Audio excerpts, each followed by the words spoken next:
Live. Okay, hello everybody. Welcome to the Niner Faithful Radio YouTube channel. My name is Jamie. This is my co-host Jason. Hey, Jason. Hello. How's everybody doing today? Good. How are you doing? Another day up here. It's actually sunny. Nice. So before we get started, just a few housekeeping things. Please make sure you subscribe to the YouTube channel. Click that notification bell so you get notifications to all of our videos. We had some technical difficulties yesterday. We normally go live on Tuesdays, but we had some technical issues. So we are going live today. So that's a good reason to hit that notification bell so you don't miss a video. And then we will leave links in the description to our social media channels, our Twitters, and our Facebook. Like on Facebook, we're just at Niner Faithful Radio, and you should be able to find us with the same logo and all that jazz. So today's show, we're going to talk about a couple of signings, a couple of players we picked up, and then we're going to go over some off-season stuff, and then some changes to the schedule since we're going into the 17-game schedule next season. So that's kind of the gist for our show. So you ready to talk about some of the players we picked up, Jason? Yeah. We can start with Brunskill. Okay. That was not a surprise to anybody. We all knew he was signing. He just finally came in and signed his tender. So now that's official. Cool. I've been wanting him to come back because, overall he's he's not the greatest starter, but he's that one guy for backup that can play multiple positions. That is probably he's damn near invaluable just in case anybody across the line gets hurt. Mm-hmm. He's not going to Pro Bowl anything in this or that, but he's going to be able to fill in for a while whoever's hurt heals up. Yeah, I mean, I'm really glad that we still have him. Not surprised he's coming back. He's really proven to be a very solid player on the O-line, and his ability to play multiple positions is extremely valuable with all of our injuries that we've had on O-line. So I'm really glad he's coming back. And he's just been, I don't think many people have complaints. He's not the best player, but he's really solid. So I'm very glad that he's coming back. He took a lot of crap last year because he had never played center before in his career. Mm-hmm. And, he had to start a few games at center. And, for a guy who had no idea what he was doing kind of thing, I didn't think he played that bad. Yeah, he gave up this and that, but it's like, what do you expect when we had gone through like 6 other centers at that point, and we had 5-6 linemen total on the team. I mean, I had no problem with it, but I've seen lots of people bitching and moaning about it. It's like, come on, give the guys a break.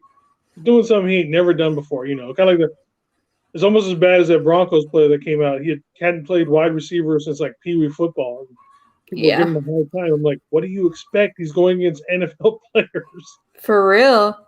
I mean, like when those kind of situations happen and it's injuries and they kind of just have to throw somebody in there and hope for the best, it's like you really can't blame the player. They're trying. Like Brunskill, I don't think he ever really played a lot of snaps at center, but he had to step in because Weston Richburg was out.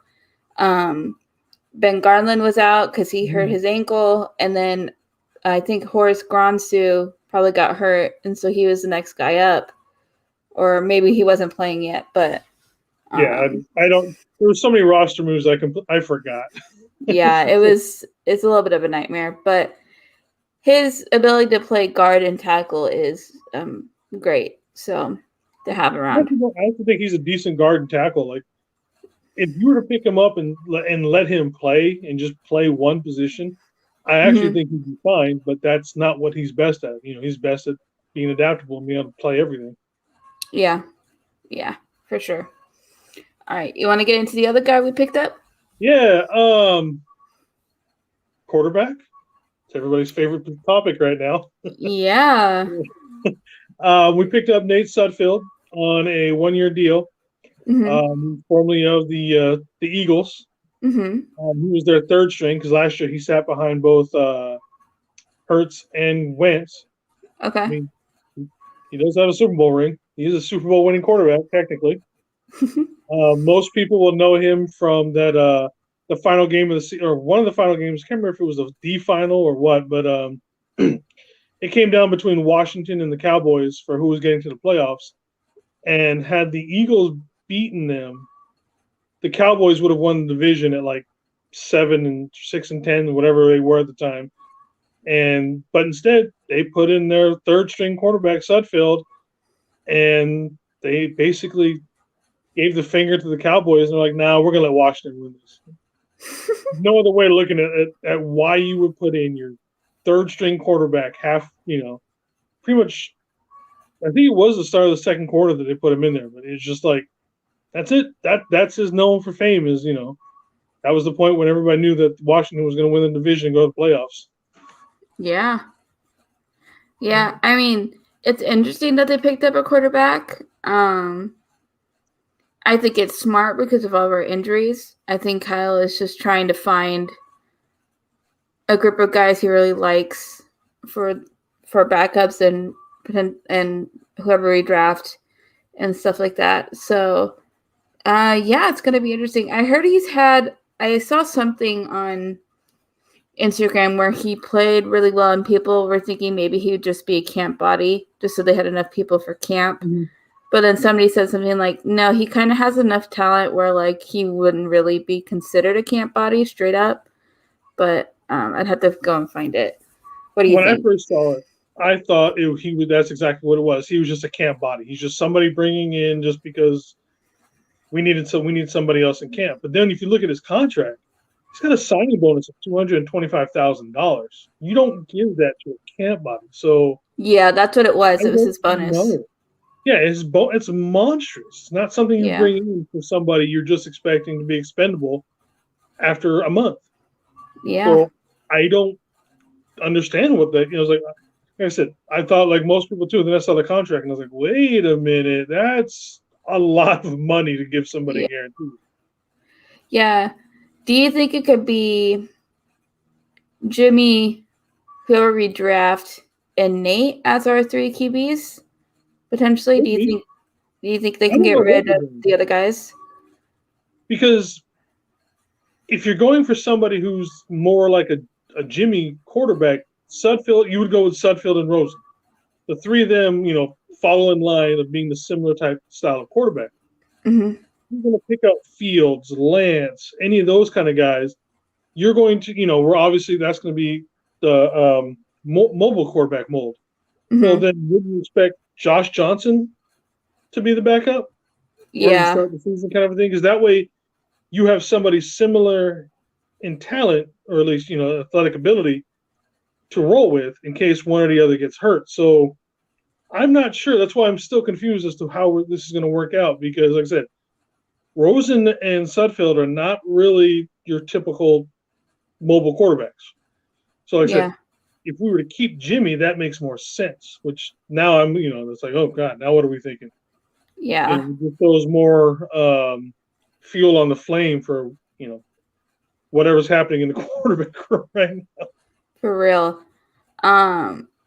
Yeah, I mean, I don't know. It's very interesting because once you look at his signing bonus, you're like, yeah, they're not going to, unless like his agent was like really good at negotiating. But I also know that like we have our contract guy is super good. So like, I feel like, But why would you give out that much money? I mean, I know it's something that he brings. I went back and watched that parts of that game. Mm-hmm. I didn't see anything where I was like, wow, maybe he could be a bridge quarterback to like, Trey Lance, Justin Fields, whatever kind of, get rid of Jimmy, let this guy start for, half the season, the full season. I didn't see anything where it, popped out, especially like I said, different style of quarterbacks. So I threw a wrench into what my idea was going on for the quarterbacks this offseason. Yeah, it's very interesting. We'll have to see what happens with them. Maybe we are going to get Kyle Pitts. Pitts and Kittle together would be ridiculous. Kittles and Pitts. Oh my God. That writes itself. Literally, that's like, oh. That just For makes some me reason, want to draft him just for the just for the name. Yeah, you just could you imagine like one of them, like Kittle or not, no, Pitts gets a pass thrown to him, and then there's Kittle running in front of him, just blocking and throwing people. It would be it would be insane. I haven't watched much tape, but I see from what I've seen, I'm like this kid is Oh, something. Pitts is amazing. They call him a tight end is a disservice, and I don't know where like Monday, Tuesday, whatever it was, all of a sudden no, actually it was Monday because I was home.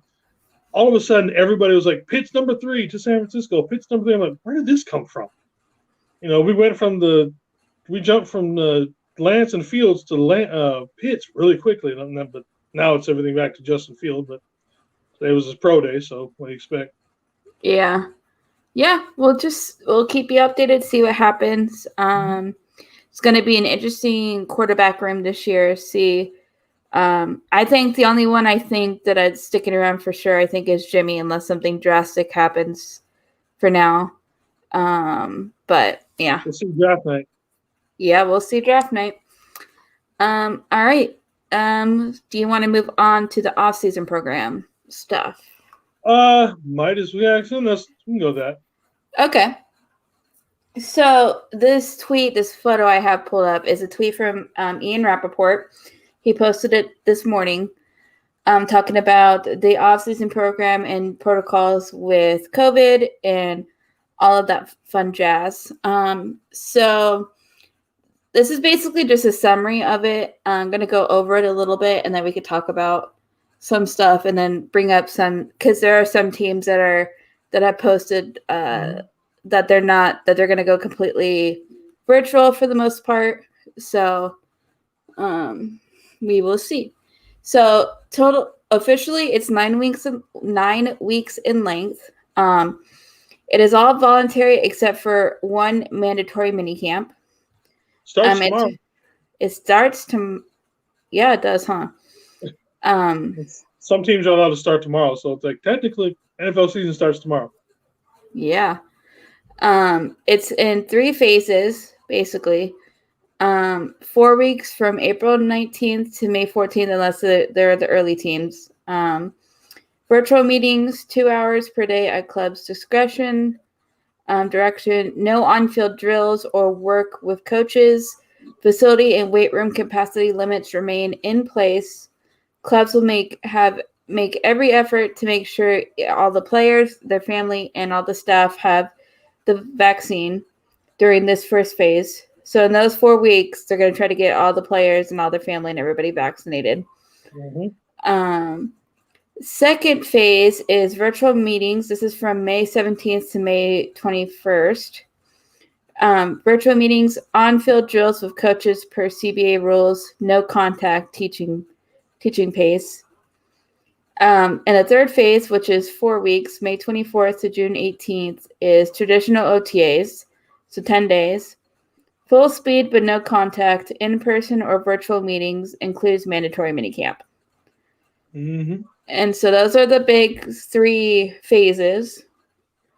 And then this basically is per the CBA. This is for the workout bonuses. So if players have in their contract to get workout bonuses, this kind of goes over all that. Basically just comes down to the player contract and their eligibility for the workout bonuses. And then these are the COVID protocols. Daily testing with the MESA test, staff vaccination protocols, other regular season protocols in place, social distancing, masks, etc., all the normal stuff. And there is no change in rookie football development program or post-draft rookie minicamp. So, yeah, that's pretty much all of that stuff.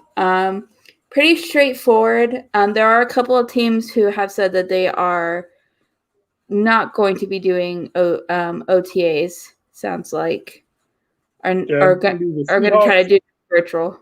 Oh yeah, so it's going to be the Seahawks, Broncos, Bucks, and Lions so far. I kept looking all day for anything from the Niners as far as what they're going to do for what the players are going to do. They haven't released anything. but I'm sure every team's going to probably have something come out by the end of the week. They have to. It's starting tomorrow. For a lot of these guys, it's got to start. But I mean, it's going to look a lot like it did last year. You're going to see all the guys walking with masks. They're going to walk into the tents. They're going to get their testing. And for those that don't know, the Mesa testing is the quickest of the one. I think you can get it back within like 5-6 hours. I think is what it is for that. So they'll be in and out with that, and if they test positive, they'll get pulled. Yeah. So we're gonna still see a lot of the lingering effects this season and probably into next season with the COVID stuff. So we're gonna probably have I'm guessing it's gonna go into the end of this upcoming season. I just feel like that's what they'll probably end up doing, unless like we get into a really good place by the holidays, so maybe we'll be in better shape. But yeah, I mean, a lot of it makes sense. They're going to still do all the things, keep a lot of it as virtual as possible, and really just have that one mandatory mini camp where it's in person and stuff like that. So yeah, do you have any other thoughts about this? I'm not surprised. I figured that at the very least, I kind of thought they would do pretty much this for one more season. With the vaccine coming out, and obviously it's a little slow right now getting it out to everybody, but it's going. Yeah. So I mean, taking precautions for one more season, and to be honest, I mean, I know as Niner fans, our season sucked because of all the injuries and this and that. But when it came to COVID, I honestly did not think there was going to be a season last year. I figured we get through like 6-8 weeks, and then the season was going to implode on itself. Yeah. I figured, with the way that the contact sport that it is, everybody on top of each other, breathing and sweating all over each other, I figured there's no way we're making it through season. Big ups to the NFL. They actually got everything taken care of to where we had a full season. I know it came to the game with us and the Packers to if the schedule was going to be in serious trouble with having to extend it out a week or so, and that's one of the reasons why they kind of forced us to play that game as scheduled. But yeah, one more year of this, and then I expect next year we go back to everything being normal. Yeah. I kind of like the idea of last year when everybody was working out on the field that they had everybody had their own little cube. Yeah. And it had like a bench rack, it had like a bench, some weights and everything. I was like, hey, you know what? I kind of like that idea. I wish my gym would set up like that. Just have everything you need in a little cube. You stay in your cube. Don't talk to anybody else. Yeah. I mean, it's not, and it's just for their health in general, not just COVID. I mean, it probably keeps them from getting sick in general, because gyms are a very easy way to get sick. In general, not just COVID. Anything goes. Yeah, exactly. So, I mean, it makes a lot of sense. It is really surprising that the NFL was able to pull off having a complete season in playoffs last year. It's actually really remarkable that they were able to do that, and that for the most part, except for a couple of instances, it went pretty okay. I mean, obviously we had the Tennessee Titans implosion and stuff, and there's a couple of moments, but for the most part, but for the most part, they really didn't have to do anything too crazy. So I think that worked out pretty good. Also, when I saw that anybody that's even facility at all, if you're going to be in the facility, and I think from what I understand, this includes vendors, your hot dog people, your beer people. If you are going to be in a stadium next season, you have to be vaccinated. No, unless you have a bona fide medical or religious, for obviously for medical, you can prove it. I don't know how you want to prove it when it comes to a religious belief. Besides, say, hey, I'm a whatever. I believe in this. My religion says that. But I mean, anybody can say that. Yeah. So I don't. True. We'll see how far the religious part of it goes forward. But I mean, they're saying basically, unless you can prove it, you're getting vaccinated, or you don't get in at all. So I think Buffalo has already stated that basically you're going to have proof to get into a game next year. Here's my ticket. Here's my COVID card. I'm healthy. Now, you don't have your COVID card? Go away. That's basically the way I understood they were doing it. Would you have to still? I wonder if you'll still have to get, because like I just got my second shot yesterday or the other day, and I wonder if you still have to, because I still think you can carry it. I wonder if you still have to get like a clean COVID test, like a negative COVID test to get in. I wonder. Maybe, or say like you have to have had at least got the vaccine, say 2 weeks prior, because Yeah. I mean, so that would make sense. It looks like you got your last shot. Like you got yours yesterday, so you got 12 more days before you go to a game. That would make sense. And of course, there's going to be those people are already complaining about it. It's like, just deal with it. It's not the end of the world. It's honestly like it. There's a reason I got mine, and it's to protect my family and stuff like that. Especially my mom, because she's going through chemo right now, so we have to be extra careful and stuff. And so she got her COVID vaccine early too, but we think she might have had COVID because she lost her sense of taste and stuff. And so but she wasn't really that sick, like, because she got the vaccine. So I do think it works. It's up to you. I'm not going to say either way, but I do think if you want to go to the game, you need to consider getting the vaccine so you can prove that you went, and so that way you can go, and then you don't have to worry about it, and you can just go have fun, enjoy the game, and stuff like that. Me personally, I don't want the vaccine, and I'm not preaching. That's just my personal thing. And if that means if I want to go to a game next year, I have to decide, do I want to take it now? If that's going to be a requirement, as of right now, I'm probably not going to be able to get into many stadiums. I'm also not going to throw a fit. But at the same time, if all of a sudden I got tickets or something, I'm going to have to decide, okay, do I want to have this vaccine in order for me to go to a game or not? Just it's a simple choice people are going to have to make. Like I said, you got it for your reasons. I don't want it for my reasons, but hey, the NFL has a rule. Follow the rules. Yeah. It's true. And we'll see. And if them trying to get all the players, all of their immediate family vaccinated and all that, and the staff vaccinated, I think that's going to help, and hopefully we won't have as many players and have as many like in club COVID breakouts like we did with like the Tennessee Titans last year and stuff like that. So I think that will help in that regard, maybe. So remember, the Niners had 5 people come up. Well, they tested positive, but they ended up being negative positives or whatever it is. I think why.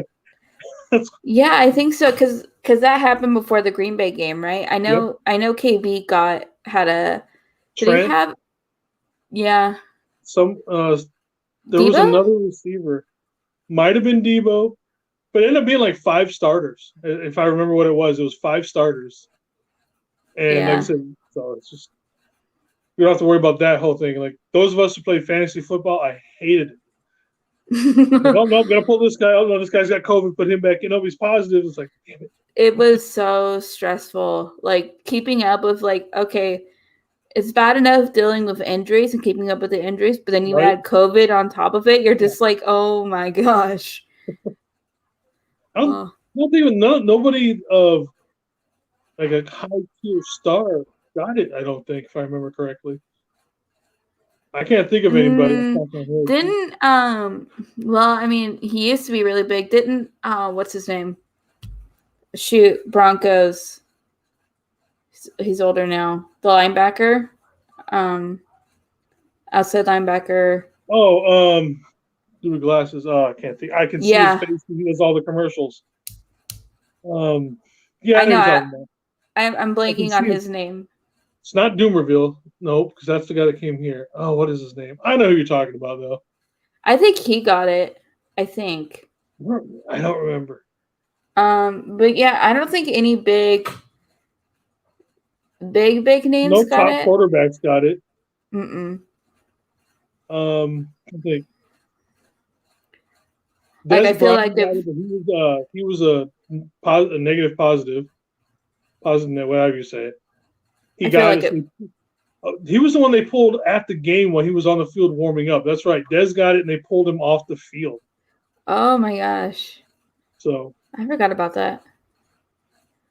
Yeah, I feel like if Tom Brady got it, we would have known if Tom Brady got it. Yeah, for sure. Tom Brady, Russell Wilson, one of those type of guys, everybody would have known about it. Yeah. But what else was there? There's something else that I saw pop up not too long ago. That was just a random one I wanted to bring up, and I clicked off my screen and it went away. Oh well, we can always do it for next week. Okay. But well, that's pretty much how the off season is gonna look. We'll keep you updated if anything changes. I mean, it sounds very similar to last year, so no really big surprises. So. And then the other big thing is next year we're going to 17-game schedules.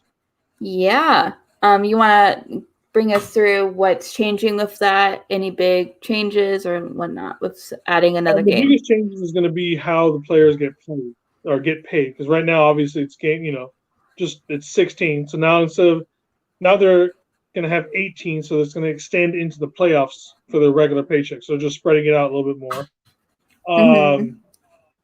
As far as the 17th game go, kind of like right now when we do out of conference games again, it's all in the rotation. This one, like last year we played the was it the AFC North? Yeah, last year we played the AFC North. So the fourth place team plays the fourth place team, third, second, and so far. It's going to be the same idea, and it's just going to be at a different time, and that's how that game. Like for instance, this year, the way it's starting is that we're going back to the AFC North again. The Bengals were the fourth place team. We're the fourth place team in the NFC West, and so that's how they'll go. Yeah. I mean, it makes sense. I mean, I know that a lot of players are probably mixed on adding an extra game, and it does make it a little bit more complicated. And then aren't they cutting off 2 preseason games though? Yep. So yeah, so we won't have 4. We'll only have 2. Yeah. I wonder if we're going to do a lot more scrimmages, like when they have joint practices and stuff. Like, I would love to see a joint practice against the Jets, just because Saleh versus Shanny. I think that would be an awesome joint practice. That would be cool. Like, I'd pay to watch those practice, being, a fly on somebody's shoulder for those practices to hear what they're saying back and forth. Yeah. And so, Kyle did say at one point that he likes playing, like after being in OTAs and stuff and just playing against your own team, it's good to play against another team so you kind of get a new feel and you play against different players and stuff like that. So, when you do 2 days, when I did 2 days forever for football. Practice is one thing, but at the end of the day, especially like high school and stuff like that, these are your friends. You can only beat up on your friends for so long. So it's almost like you don't necessarily go 100%. But because you obviously don't want to hurt your friend. You're not trying to hurt anybody in general. But people will understand that idea. But then you go into that first preseason, or some places have things called jamborees kind of thing, and it just brings out something else. It's like, okay, I finally get to hit somebody with a different uniform on. Your blood pump starts pumping a little bit harder. Your adrenaline's up. It just feels better to hit somebody that you don't know. Yeah. I've always loved those private practices. Yeah, I mean, that makes a lot of sense. But yeah, so we will see, and that means because they added the new extra playoff team last year, right? Where they had so that's going to continue. And the season's not starting earlier either. We're just going farther now. So instead of the Super Bowl being in the first week of February, now it's pushing back to the second. The second week? Yeah. Oh, okay. Well, I mean that makes sense to me. Yeah. Do you have anything else to say? I mean, all of it is pretty standard. Nothing too crazy about any of it. Nothing like drastic. So. No, I mean, it's all the same. I'm trying. So let's not go down the rabbit hole of quarterback stuff. Yeah, I know. This is why we tried to come up with a show that wasn't so draft heavy, because that's all that's going to be for the next week. We're almost there. About 2 more weeks. Like I said, I watch all the other YouTube Niner channels, and it's all quarterback stuff for the most part. It's like I can't take it anymore. I turn them off, not because I don't like the shows, or I like what they're talking about, but at some point my brain is like draft quarterback overload. I need something else. Which, like when we were talking about, what we should do for this show, like, can we do something different? Anything? Just Yeah. stay away from the draft for just 1 week. We'll jump back in next week. I need a break. Yeah, we'll have we'll have 2 more shows before our draft show.